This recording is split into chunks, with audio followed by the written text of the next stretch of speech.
What is up, people? We are back, going over the offensive side of the ball today.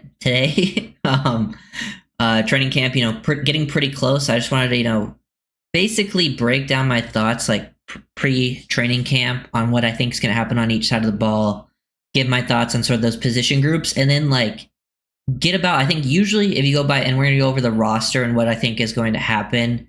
How many they'll keep at each position, which guys I think have the best chance of making it.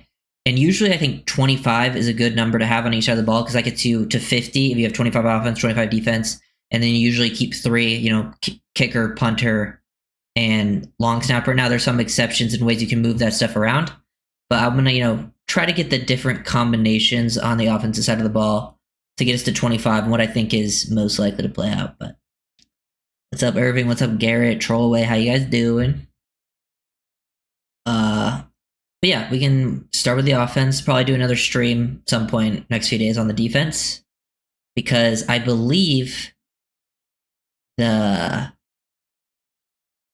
training camp is starting pretty soon, right? So we're, I think, a little over a week out. What's up, Timothy? What up?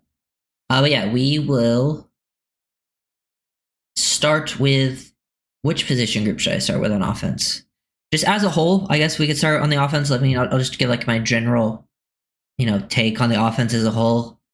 Obviously, I think offense, you're really relying on health. That's the big thing. I think more so on the defense side than the defense side of the ball. Offense key is staying healthy. And I think, if Tua and the O-line stay healthy, I think you're going to find some success. I think at the other sort of skill positions, you definitely have enough talent to get by if you have good QB play and offensive line play. And we've talked about successful it is running the ball and, all the different packages they could do. And I think, that opens up the playbook for McDaniel. But yeah, that's kind of my overall thoughts. But yeah. Camp opens 7/26. Yeah, I think that's when it opens. That's when it opens to the public can go to practices. But I think it technically starts before that.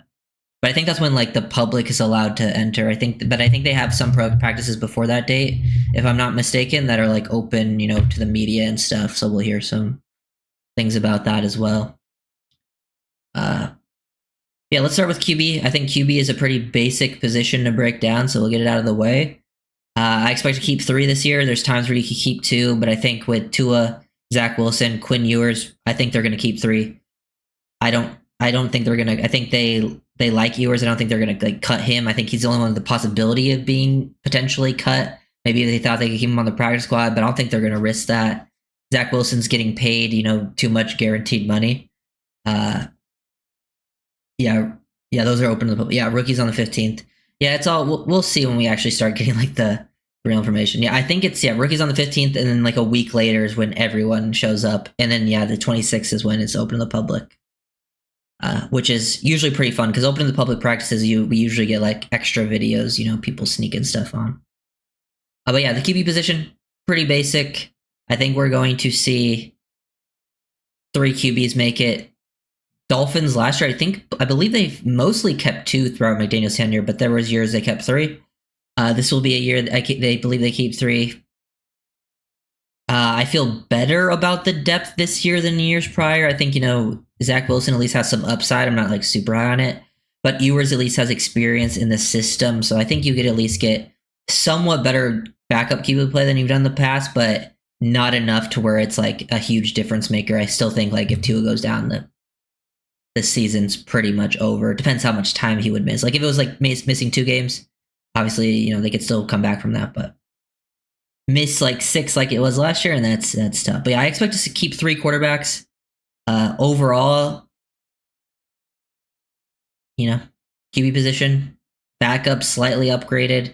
Your starter's still the same. We'll see, but it just comes down to health with that. We'll go to running back next because I think this is one where I actually could see them going in a little bit of a different direction this season, is the running back position. And the reason for that is, they've always kept a lot of running backs because Alec Ingold is kind of a part of that discussion, being a fullback. And they've typically kept 4 running backs and Alec Ingold at fullback, which 5 at that spot is a lot. And I think this is a year where they could keep 4 running backs again, but just based on the number at other spots, I believe the Dolphins should only keep 3 running backs, and then the fourth will be Alec Ingold. So at top, you got Devon Achane, your all-around guy who's going to get the most touches, lots of receiving work. I expect a breakout year from Jalen Wright. I think he's going to get a lot of work as well. I think that's going to be your 1-2 punch combo. Get the running game going. Going to rely a lot on the offensive line play as well. And then after that, I think it's kind of a battle. They could keep both Alexander Mattison and Ollie Gordon. I think that's a decent chance of that happening. But what I'm hoping for is to see Ollie Gordon win as the RB3, and I would actually cut Alexander Mattison. I think it's been kind of wasteful over these years to keep, more than 3 running backs, and they also have the fullback, and it's not like any of your running back can really give you fullback production. So I would move on from that. Maybe, it leads to you being able to keep like a Madison on the practice squad, and that's totally fine. I think running back's just one of those positions where you can keep guys around, especially on the practice squad. So let's see. I feel like they're expecting to use H as receiver even more than we already expect, so they might keep 4 still. Yeah, that's definitely it. I think keeping 4 is still very likely, whether they even use Achane more as a receiver or not. I don't think Achane's going to like switch to receiver. I don't think that's ever going to happen, but he definitely will get like some receiving reps. Once we get to the receiver room, you'll see that's one of the positions where I think they're going to keep I don't think they're going to keep an extra body. I think running back or tight end is where that's going to happen, personally.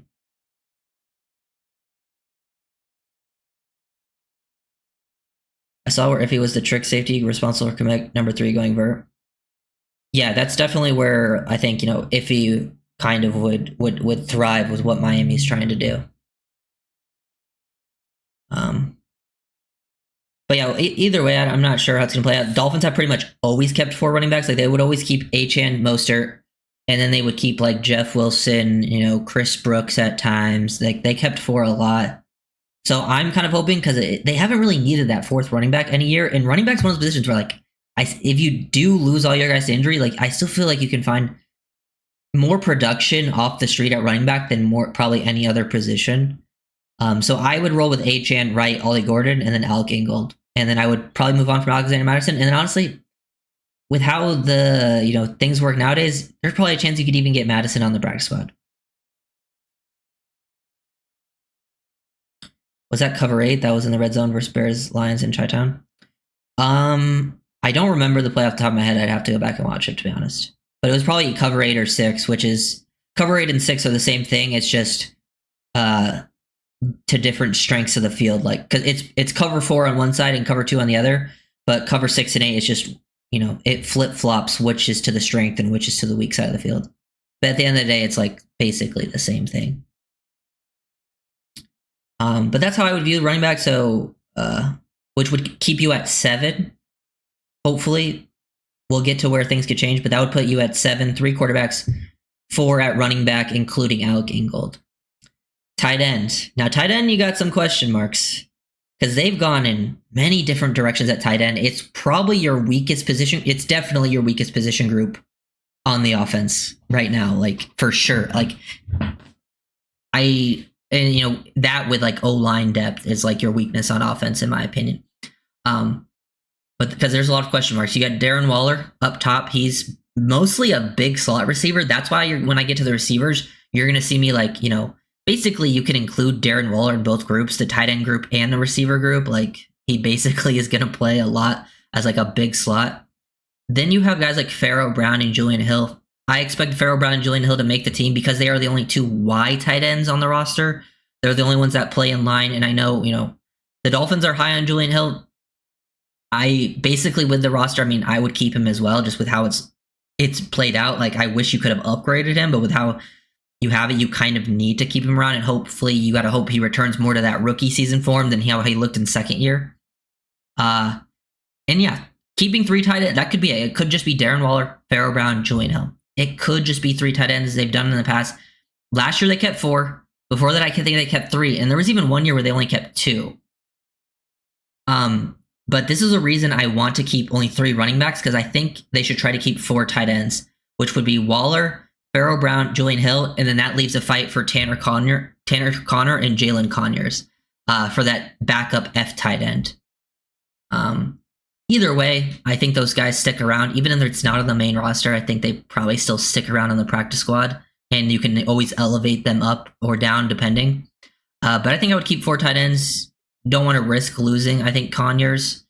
And I think he's just still like a fun fit for the system. And I just don't know if like there's still some potential worries when it comes to guys like that. But like Darren Waller, because we don't know if he's going to be what he was after taking a year off.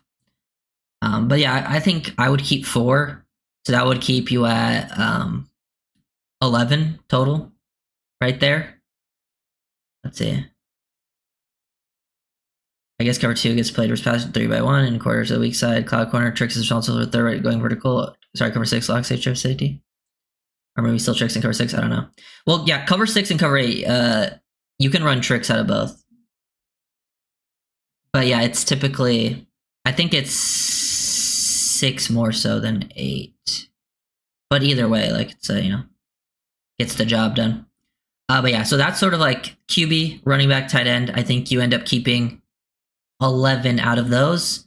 Tight end and running back is probably where you have that discussion is like, do you keep the extra tight end or do you keep the extra running back? Personally, I think I would keep the extra tight end because I have more question marks around that room. And I think you need as many bodies as there as possible and hope one of them, kind of steps up. Running back, I can feel like I can still get production even with less guys. Yeah. I mean, Waller looks in shape, but there is a difference between looking in shape and being in football shape. Like it's, different types of being in shape.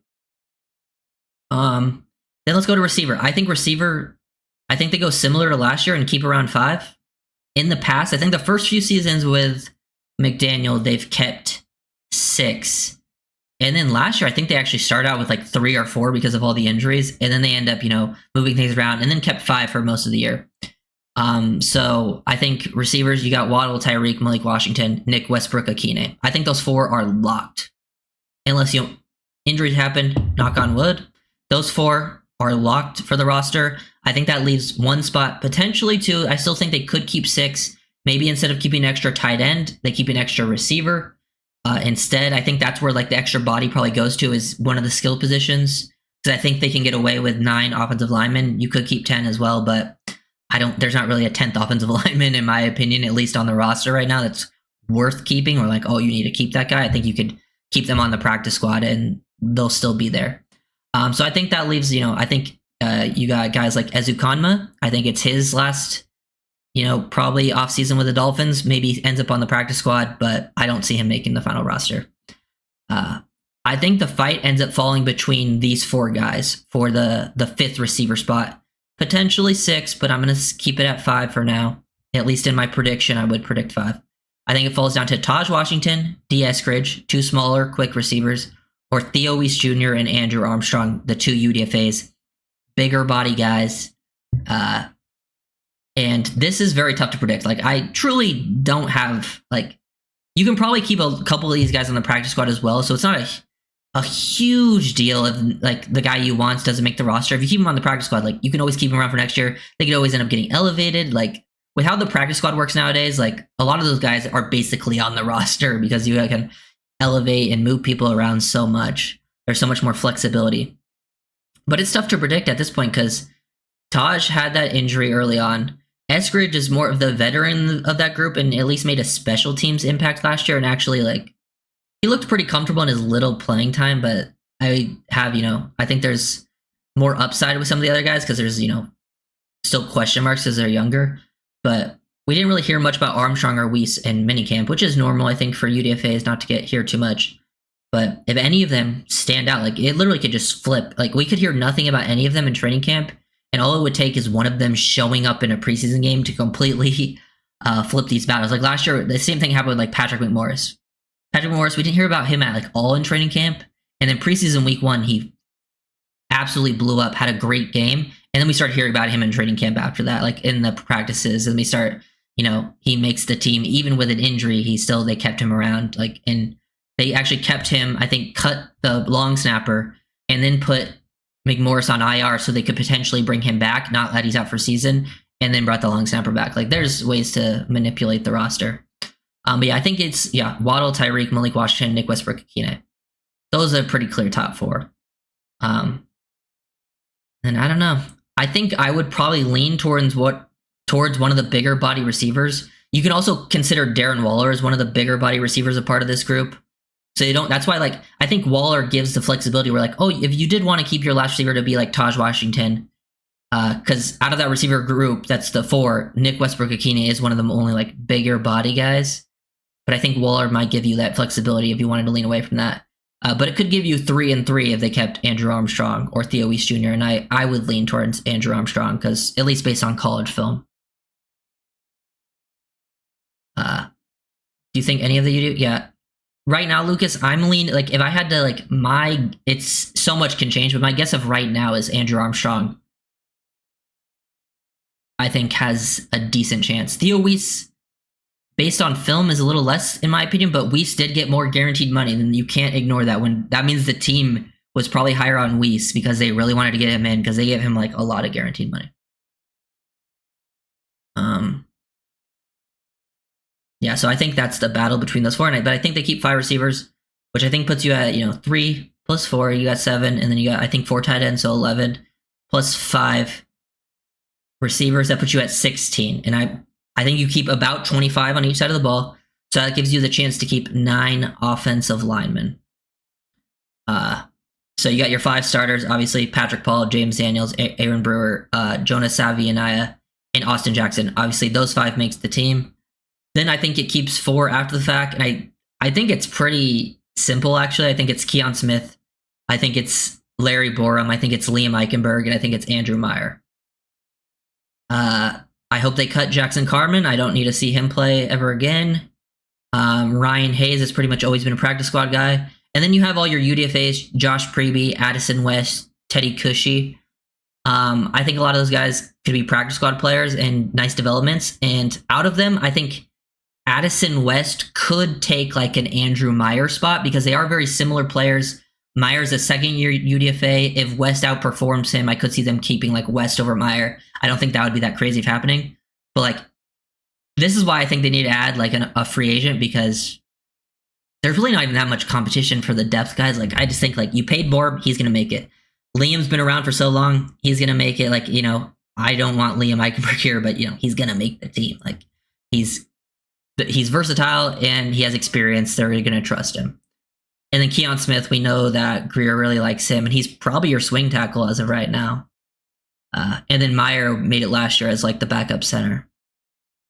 A reason West could make it over Meyer as well is I think West has more guard versatility, and that can sometimes be the difference maker with these end of the roster offensive linemen. But let's see. What's up, FinSpin? I think Pharaoh Brown makes Julian Hill expendable as a blocking tight end. See, I don't think so because the Dolphins only have 2 wide tight ends on the whole roster, unless you count Hayden Rucci, which I don't think Hayden Rucci is going to make. He could make practice squad, but I don't think he's going to make the team. The only ones who really have experience playing wide tight end in the NFL is Pharaoh Brown and Julian Hill, and the Dolphins need at least 2 wide tight ends on the roster. Like, they want to have at least 2 of them out there. I don't think they can afford to roll with Darren Waller trying to play inline and stuff like that. Plus, honestly, the Dolphins I think like Julian Hill more than us. Henry Ruggs, probably not. Eskers, yeah, special teams is always a part of it, but it could just be them sticking with like Malik because as a kick and punt returner. Borum is a lock on the roster if he stays at swing guard. Oh yeah, Borum's definitely a lock. With what they paid him and they gave him guaranteed money, like he's gonna make the team. And he has tackle and guard versatility, even though he's not that good, but like most depth offensive linemen aren't very good. But like I do think Borum will find more success in the Dolphins system just based on his skill set than he found in Chicago. Especially like pass pro wise, because his pass pro, like I have serious concerns with his pass pro, but as we talked about, like playing offensive linemen in the Dolphin system, like pass protection wise, like there's a lot of ways to protect those players.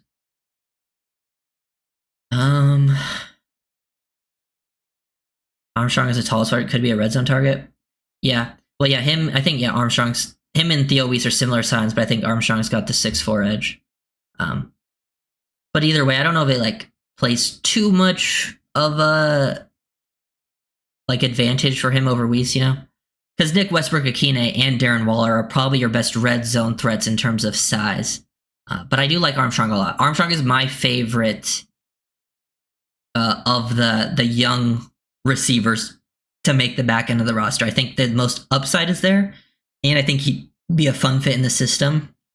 I'm actually surprised he didn't get drafted because, like, maybe there's something I don't know about. Because sometimes, you know, maybe there's like, I think Armstrong was a little bit older, so that can sometimes drop people as rookies.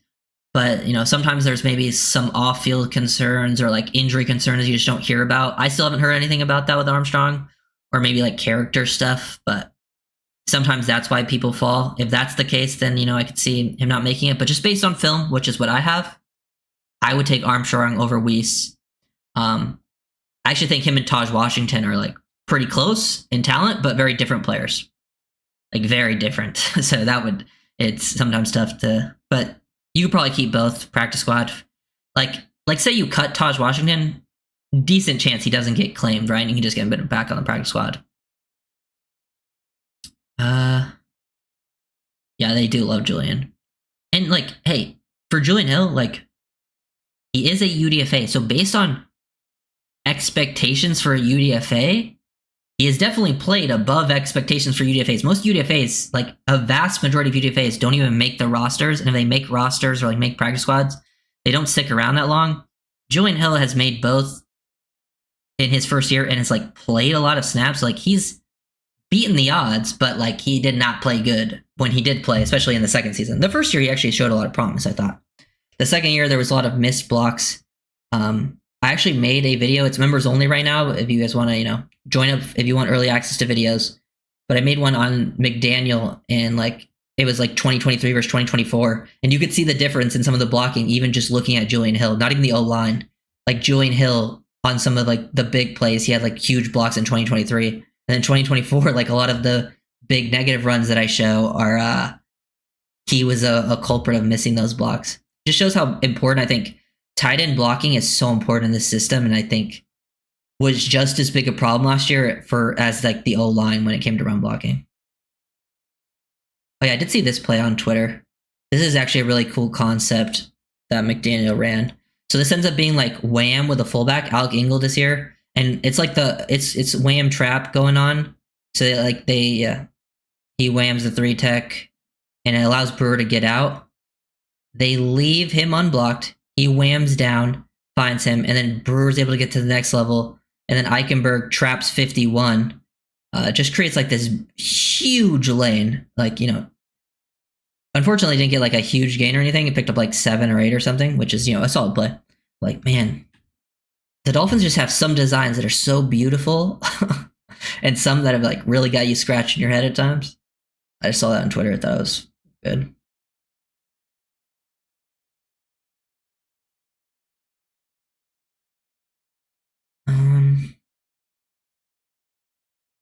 I like them to try to get Francis, yeah. From Miami, yeah, he's a good player. There's actually that guy. I don't know if you've watched. I believe his name's Spencer Fano from Utah. Very good tackle. He's probably the best tackle I've seen so far. I like Francis so as well. Some fun players next year in the first round. Good corners. Some fun linebackers. Some good safeties. You know, good quarterback play as well. At least on paper so far. Things can change, but who is available for us? O-line, like Scherf, Hernandez. Yeah, I just don't know if Scherf or Hernandez would want to be depth guys. Maybe Shaq Mason. I've talked about Shaq Mason a little bit. He would be, if he was willing to be a depth guy, I think that would be a good pickup. He struggled last year in Houston, but that was as a starter, and I think he's better than most of the options out there, and he's a very good scheme fit. And I think he would be better than all the depth guys you currently have.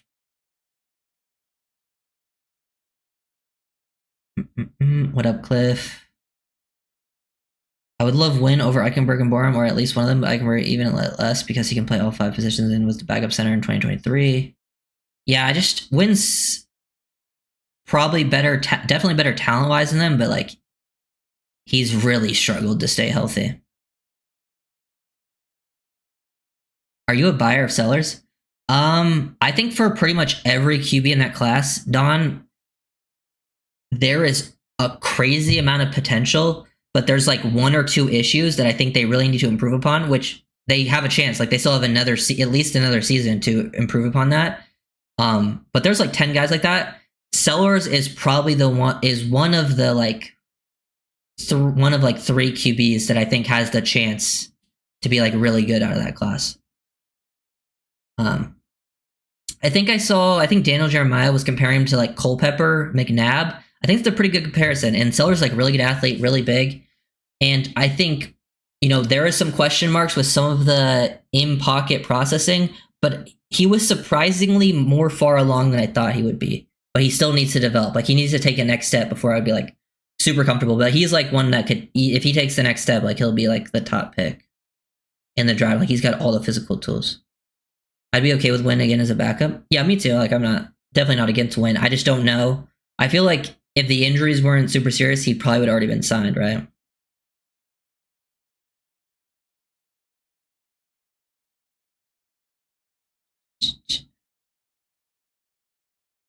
Build the Samoan barrier reef on the right. True.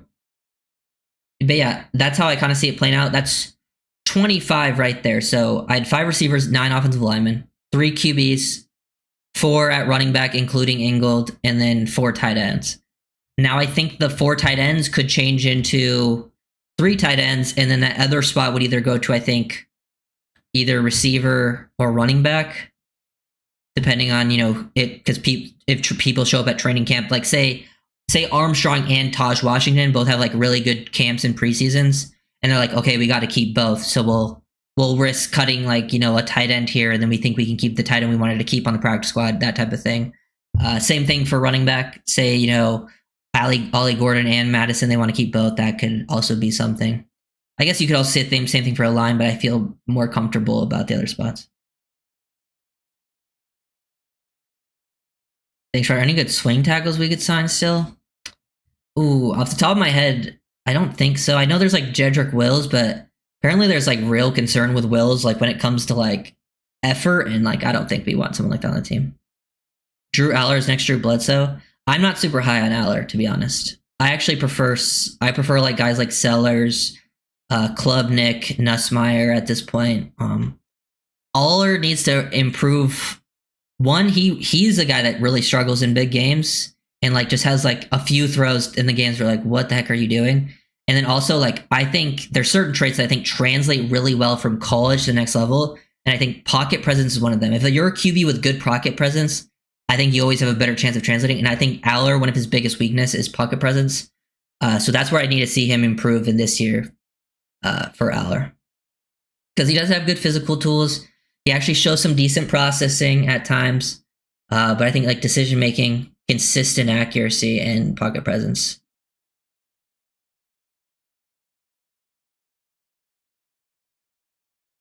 I would trade up for a CB like Rasul Douglas. You mean you would sign one? Honestly, we can talk a little bit about the corner room. Because I know like Asante Samuel Sr. said all that stuff. People are like, oh, we're not going to sign Asante Samuel Jr. I don't think that changes anything, to be honest. I'm pretty sure Asante Samuel Jr. and his dad are not close. So I don't think that really matters. And honestly, like, I don't put too much stock into what Asante Samuel Sr. says. If you've ever seen him on Twitter, that guy is saying some crazy shit. He also thinks he's better than Darrell Revis, like all time, and like Deion Sanders, which is kind of crazy. But yeah, free agent corners, my take. I'm not against it, but like I also don't think it's a necessity. I don't think any of them, like I actually think the only way you could probably really change your corner room is like trading for one. And I don't know who you would trade for. And then signing one, like you would need to make multiple moves to really move the needle in the corner room. So for me at this point, I don't think they have the assets to do that. I think you're probably looking more long term. And I think you should just roll with the young guys and give them as many opportunities and see who steps up. Let the guys play, be hungry, and give them options. Pretty sure Samuel. Yeah. Apparently, yeah. His son, him and like senior and junior don't even like talk or anything. So I don't think his dad talking like shit about Miami really affects like Asante Samuel Jr.'s like decision or not.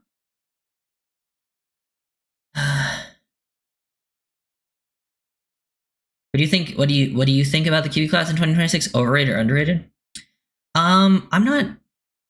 I guess I'm not sure on like everyone's take yet, so I guess it's hard to say if I don't know because I don't think people are like crazy high on them. I know people are high on the 2026 class, but I don't think it's like crazy high.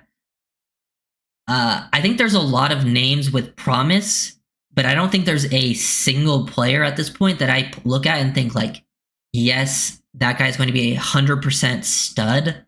Like all of them have something to prove. Like Nussmeier, it comes down to consistent decision making. Aller, we talked about it, the pocket presence, like Sellers, it becomes with more like instruction processing. Then there's other guys that kind of fall into that need to take a next step. But there's a lot of names that are interesting. Like Fernando Mendoza is interesting. That I think could be a pretty good NFL player. Aiden Childs, he might be a 2027 guy, but he's Michigan State. He's like 19 years old. He's an interesting name too with a lot of upside. I like Klubnik. I think Klubnik could be a pretty solid player, especially if he ends up like in the right system. I think there's a lot of names. It's definitely better than the last year's class, but I think 2027 is probably the class with like the crazy upside. We're the biggest stars from OTAs, like rookie wise. I'm trying to remember who did I hear was like the big star rookie wise. I think Trader got some love. I think the DBs actually got some love, like Trader and Jason Marshall Jr. showed up for sure. I don't think we heard a lot about like we didn't hear a ton about like the O-line, D-line guys because there's no pads on. So I don't think, I think you're waiting for more so for training camp for them. But I think we heard pretty positive about like Trader, Marshall Jr. got some hype up. But I don't think we didn't hear much about Grant Savinayo, which doesn't really worry me at all. I think out of the UDFAs, probably BJ Adams got some love too. But that makes sense. A lot of secondary guys showing up, which is huge. Hopefully the secondary young guys can overperform. Dolphins need it. If there's one position they need it, it's there. Yeah, hit the like button, comments, all that good stuff. Join as a member. It helps out with the YouTube and stuff like that. Didn't the Ravens do this with their CB room a couple years back? I think so. Something similar. But I think they still had like Humphrey. I don't know. I'm excited to see Minka back. I was trying to think like top 10 players on the Dolphins. I think I've seen like different rankings of the top 10 players on the Dolphins. But I think it's tough to actually rank them. But I think my top 10 in no order, I think these would be the players though that would end up being it. I think it would be probably your three edges. I think Phillips, Chubb, and Chop would all be in the top 10. I think Jordan Brooks would be in the top 10. I think Sealer would be very high in the top 10. And then I think Minkah Fitzpatrick would probably also be in the top 10. I think, he's still up there. And then I think that's 6. And I think on offense, it would still be Tyreek, Waddle, Tua, and Achane. I think those are the top 10 players. Then there's like arguments for like Brewer over maybe one of them. It's tough to say, like, I think James Daniels, if he's healthy, is in the conversation, but we don't know if he's going to be healthy. And then I'm not going to put any rookies in there yet because they're not quite there. But I think that's the top 10, with, like, Brewer being, like, right on the outside. Do you guys, any players you would probably put in that combo? I don't think unless I'm missing someone, I don't think I am. Like Austin Jackson would be outside the top 10. Not like super far outside, but he's...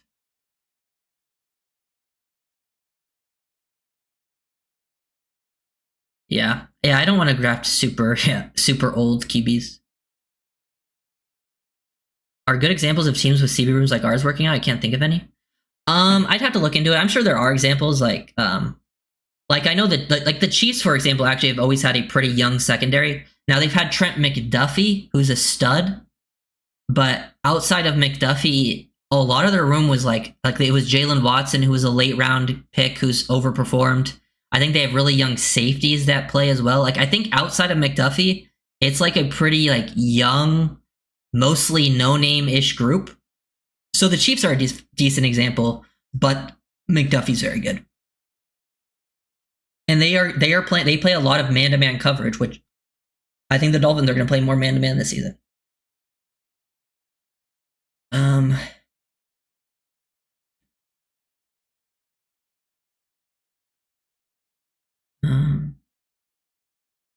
Let's go. I don't know. I'm worried other teams will get the ball quick against us and mitigate the pass rush. I mean, I'm sure there will be games like that, but we had that happen before, like against the Rams. The Rams was one of the Dolphins' best defensive games, and it was just Stafford getting the ball quick, but they never finished for a touchdown. So, like, if that happens, you know, bend but don't break, keep things in front of you.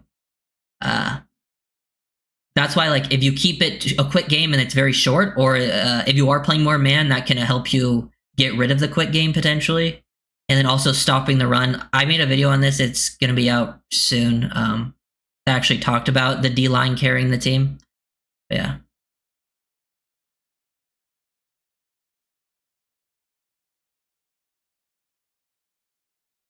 I keep getting pushback that Minka is a box guy now. I don't think so. I see him as a rangy and smart to diagnose and react. I think he can play everywhere.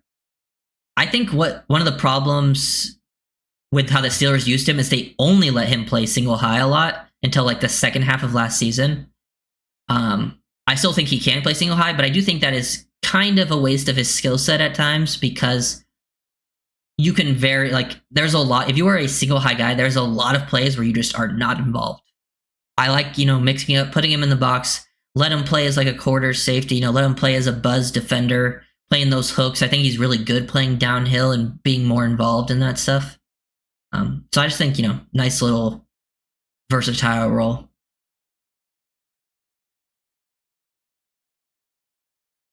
Let's see.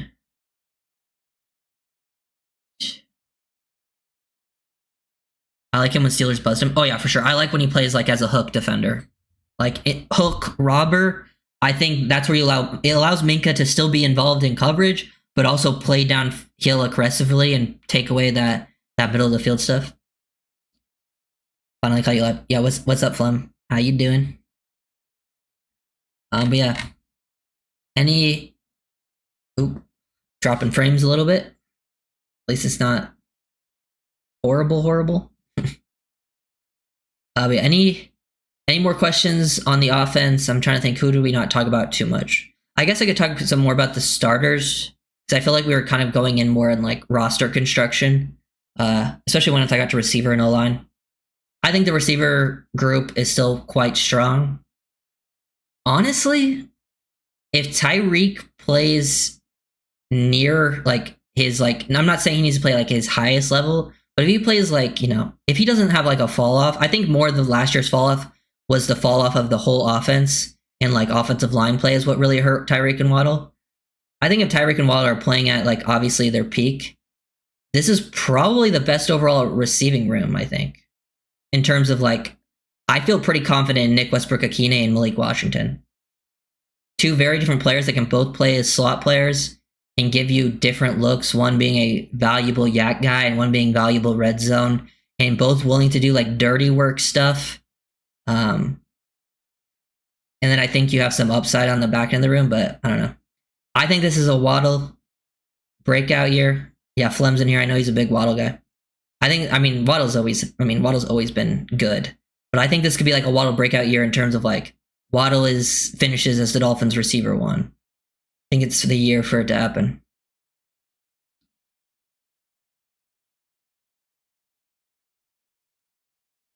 Can we talk about too? Jimmy will help, but we had Rashad Jones back then too. Shout out Rashad Jones. Rashad Jones, one of my favorite Dolphins of all time. Do you think 3 safety, 2 CBs, or 2 and 3? I still think you probably run more 3 corners, 2 safeties. But I wouldn't be surprised if the Dolphins, just because that's how the NFL works, but I wouldn't be surprised if the Dolphins run more 3 safety looks than like a vast majority of the league.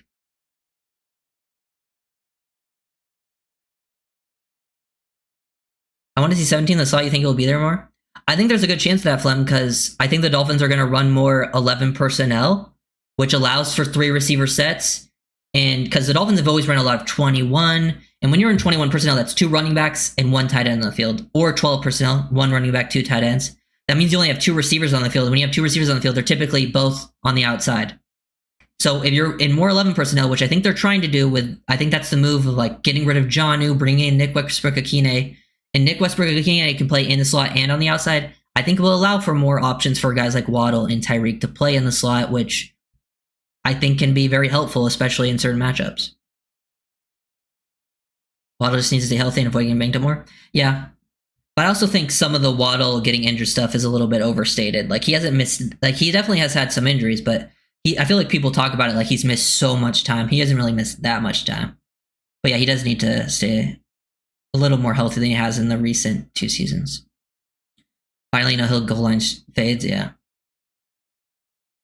I think Ollie's going to be a sneaky good receiver. Ollie Gordon actually is a very reliable receiver. Like he's got really good hands, decent check down option. He's not going to run like routes or anything, but he's a decent 3rd down back because he can catch the ball and block.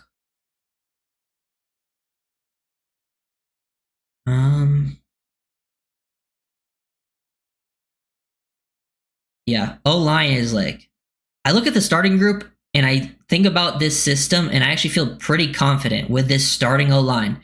Even if Daniels isn't back to full strength, even if, Jonah has some rookie growing pains and, Patrick Paul doesn't play, doesn't take like a huge jump, I still feel much stronger about this starting group than last year's starting group. And when I consider the system, if it was a different system, I would be pretty concerned with the O-line. But I think this 5 and this system can be quite effective running the ball. And that is all you really need in this offense. It opens up everything else. Where I really have question marks is once you start to lose people to injury. Because I think you could survive with 4 or 5 of these guys. But once you start to lose more than that, like this O-line could be back in a rough spot, which would then limit the entire offense. Where does Jonah play, left guard or right guard? And Jackson get hurt, does Jonah take over? I mean, on our lads, they do have him listed as the right guard. I don't think they fully decided that, honestly. I actually kind of prefer Jonah at right guard because I think that's what he's comfortable with. And I think you want to get your rookie comfortable pretty early on and have him sit there. And I think Daniels has at least played left guard. Jonah's played on the left side, but he's only played left tackle, at least in college. He played left tackle, right guard, and right tackle, but most of his time was spent at right guard and right tackle. But yeah, I do think you could bump Jonah out to right tackle. I actually would probably prefer that. If Jonah's comfortable with it, I don't want to ruin the rookie's confidence. That's the big thing. If Jonah's comfortable with it, I would prefer if Jackson went down, bump Jonah out to right guard, and then because I would rather have Jonah at right guard than say Borum at right or Jonah at right tackle than Borum at right tackle. I'd rather have Borum inside. I think that would be better for him too. The Patrick Paul face mask, yeah, that face mask, the Bane face mask. Jalen Wright expectations. I think out of every player on the team, I think the biggest jump we're going to see from last year to this year is Jalen Wright. I think O-line plays a big part of that. And I think Wright's going to get comfortable because I think you got to think with Wright is when he was at Tennessee, they never ran outside zone. I don't think he ran outside zone once in all the games I watched at Tennessee. And I watched like 2 years worth of film.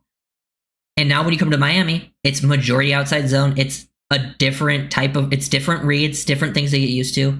So I think better offensive line play and then a second year in the system is huge for him. I still think he's immensely talented. I also think no Mostert will give him more opportunities.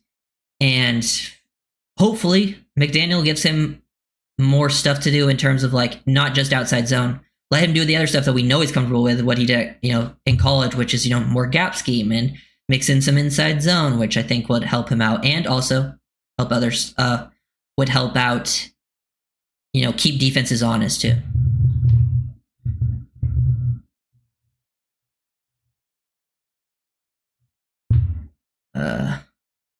Yeah, Jackson staying healthy is very important. Dude, when I know Austin Jackson is not the greatest player. He did have a big jump. Jackson was like a bust during his first 3 seasons. Then took a big jump during, I think, his 4th season. I think that's what it was. Clearly better in the McDaniel system, which is true because I think he still struggles in pass pro, but the Dolphins do a very good job of making pass pro easy. They don't give you a lot of true pass sets. But Jackson plays with a mean streak in the running game. And that is something the Dolphins sorely missed last year because Jackson went down, and I think their average when Austin Jackson went down dropped by like over a yard, which is crazy, just from like one player.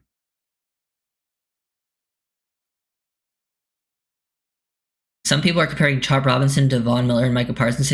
I see a lot of Cameron Wake in his game. Yeah, I don't see the Von Miller comparison. I know like Teron Armstead compared him to Von Miller, and I've seen a lot of other people say Von Miller. I think that I understand like, maybe they're similar sizes. They're both very explosive. But Von Miller is like known for like his crazy bend. Like that's how Von Miller won, was like being one of the bendiest guys you'll see at the edge position. Chop has some bend, but that's not his main way of winning. He's not like crazy bendy. He's more so he'll win with explosiveness, that first step, and he combines it with like speed to power and leverage. So I don't really see the Von Miller one too much. I actually think he wins more closely to how Cameron Wake and Micah Parsons would win. But I don't think he's 1-to-1 comparisons to any of those guys. I think I need to find I haven't found a 1-to-1 comparison yet, but I think less so Von Miller. Yeah, I think the weight comparison also makes sense from they both win in like very specific ways. They both have like two moves. Like Cam Wake, bro, I'm not kidding. If you guys watch my Cameron Wake video, he won with two moves, like two actual moves, and then he would mix up like pace and footwork. But at the end of the day, he would still use the same two pass rush moves. Chop is similar when he uses like he wins with like 3 moves, and but like 2 of those are like his go-to. Yeah, bro. Oh, Cam's first step was so good. Cam has some of the most insane explosiveness. I'm pretty sure his vert was like 46 or like 45 and a half, something like that, which is insane. Dude, if you go watch Cam Wake Penn State highlights, there is just highlights of him jumping at the line of scrimmage, just jumping at the line of scrimmage on field goals and just blocking it. Like not jumping forward, not jumping over the line, just jumping straight up and blocking multiple field goals. Like that guy was a freak athlete in college. He just put it all together in the CFL and then came to Miami and dominated. Drafted Etienne round 1 and Waddle 2 rounds early. Respect. Those would be the 2 Dolphins I've probably most targeted in fantasy this year. I haven't done any drafts yet, but Etienne for sure, especially because I'm in PPR leagues. Etienne is free points, and then Waddle I think with Jonnu gone, Waddle has the biggest chance of going upside. Yeah, I think Waddle's value is really good, especially with Jonnu gone. Do you think Ollie Gordon is one of the best running backs in this year's class? No. I mean, I think there's a reason he went 6th round. I do like Ollie Gordon a lot, but I wouldn't say he's one of the best. I think he's going to have a solid career, though, for like a 6th round pick.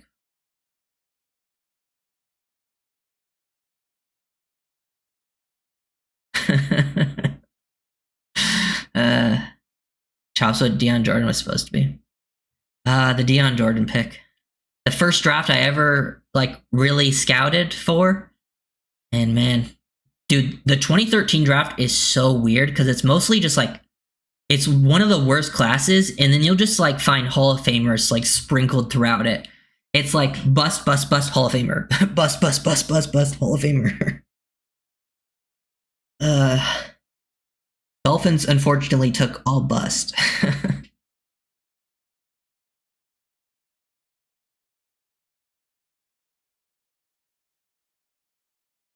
Yeah. Oh, yeah. And that was Achan's like breakout game against the Broncos. Starting him in that game is kind of crazy because he wasn't even like, I don't think he had done anything up to that point. He hadn't even really played. But then he put up 4 touchdowns. The guy's ridiculous. Yeah.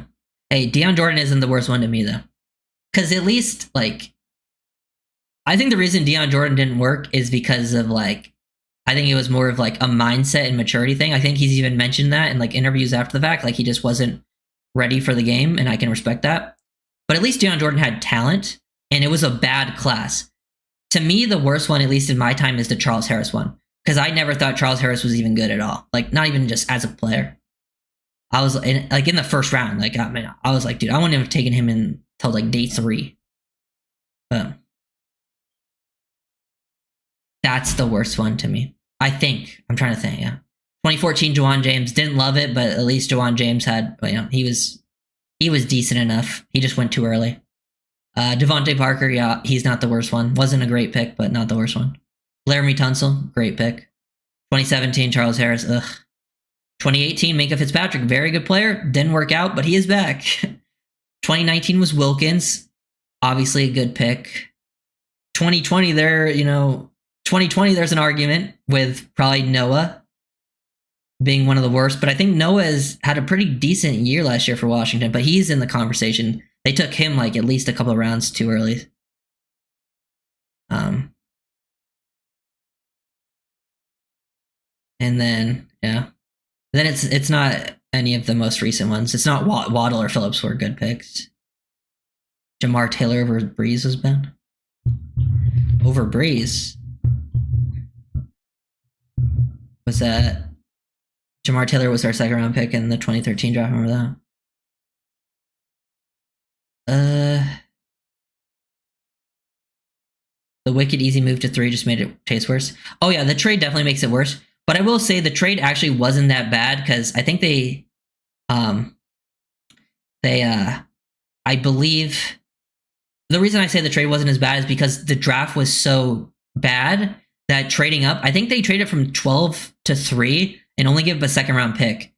And then think about when the Dolphins traded back from 12 to 3 and got like 2 first round picks extra, and that was like the difference when the Trey Lance draft and stuff. So like they didn't really give up that much to trade up. So that's why I don't think it was like a big. Waiting for another film breakdown. Hey, appreciate that, Irving. Appreciate the $2. Legend. Yeah, film breakdown on Deion Jordan and Charles Harris. Thank God I wasn't breaking down film back then. It would have been a miserable, especially the Charles Harris one. I hate Charles Harris was definitely the pick when like they made it. I disliked the most, like out of the first rounders for sure. Keeping an eye on Taylor Green, QB from Arkansas. That's another name. Lots of upside there as well too. Yeah.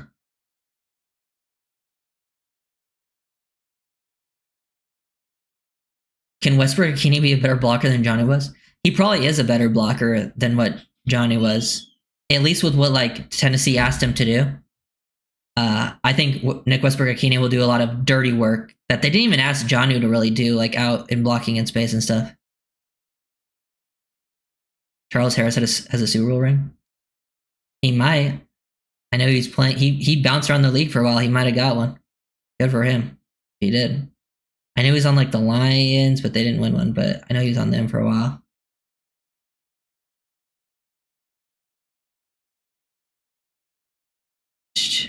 Yeah. Yeah. Any final questions?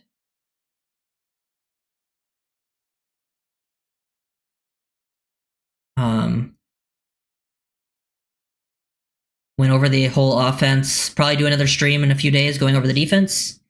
Expect film breakdowns and stuff. I have, let's see what videos I have ready to go.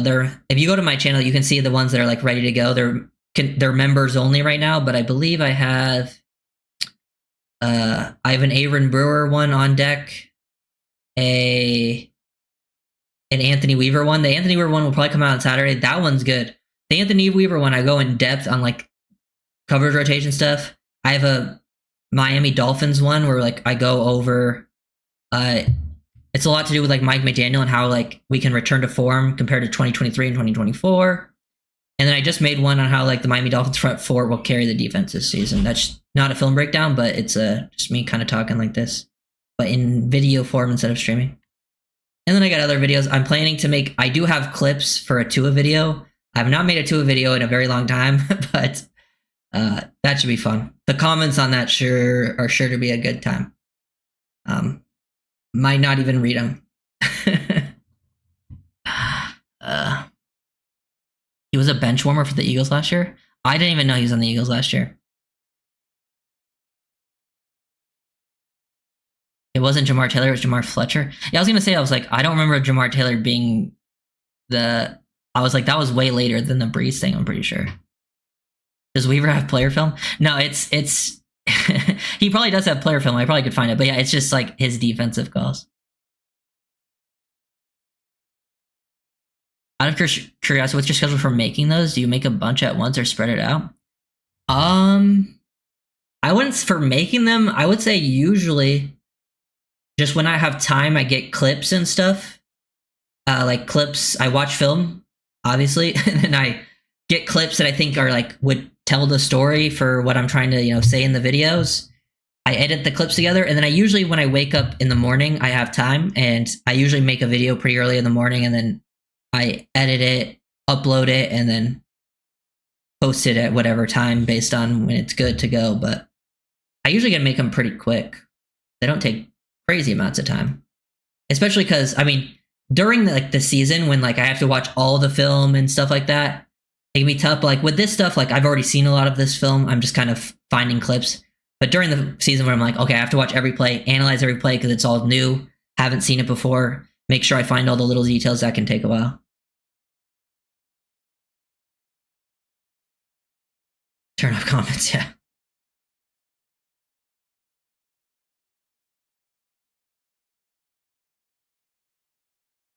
Yeah. Honestly, probably the longest process is finding the clips. Recording it usually takes me 10 to 15 minutes. However long the video is, that's how long it takes me to record. I just do it all in one take. Because I get the clips, edit them all together, and I just do it all in one take. I used to struggle at that. I used to had so many takes. But I've made so many videos now, it's not that difficult. So then that makes editing easier since it's all in one take. I don't have to do anything crazy with editing. And then it uploads pretty quick. Takes 10 minutes to export off the editing site and another 10 to upload. When do rookies show up at camp? I think next week, about a week.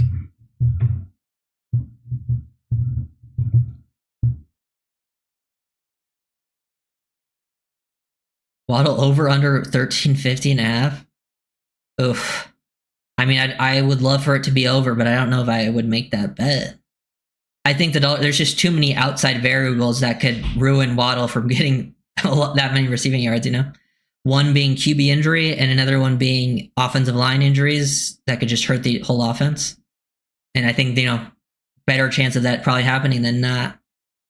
Even though I think Waddle is very capable of putting up those numbers, especially if Tyreek wasn't around. I think if Tyreek wasn't on the Dolphins, Waddle would have been putting up crazy numbers and would be pretty much seen around the league as a top 10 guy. But I think with Tyreek being on the team, being your main target, the injuries that have happened, even him having some injuries, yeah, the unders would be that move there.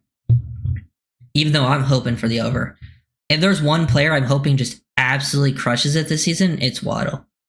Because I've seen Waddle disrespect this offseason, and that's one I don't know if I can stand for. There's other players I'm used to it. I'm used to them getting disrespected. Right over under 800 on the ground. Oof. That's tough.